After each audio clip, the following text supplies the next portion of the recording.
Sabíamos que el partido va a ser bastante duro como lo fue y necesitamos estos 3 puntos jugando de local, jugando contra un equipo que tiene muy buenas individualidades, que tiene un gran técnico.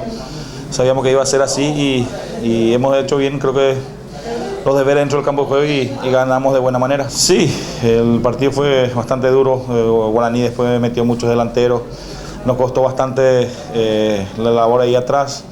Y creo que fue un lindo partido, como dijiste, una ida y vuelta importante en el segundo tiempo. Y creo que en la confianza de los jugadores que se tienen en sí mismos, la seriedad en las prácticas y lo que dan dentro del campo de juego, creo que hay que darle valor a eso. Como saben, este es un club que está peleando por la permanencia, pero están haciendo un buen trabajo y estamos en un buen lugar. Lo importante será no relajarse, ni el cuerpo técnico ni los jugadores, para que podamos tener una buena regularidad en este torneo de apertura. Y todo, hay que reajustar atrás, en el medio, arriba. Este partido nuevamente puede haber sido para cualquiera. Lo bueno fue que fue para nosotros, pero tenemos que seguir insistiendo. Falta más volumen de juego, falta mejor marca, falta mejor cobertura atrás. Y arriba los de doble tenemos que mejorar.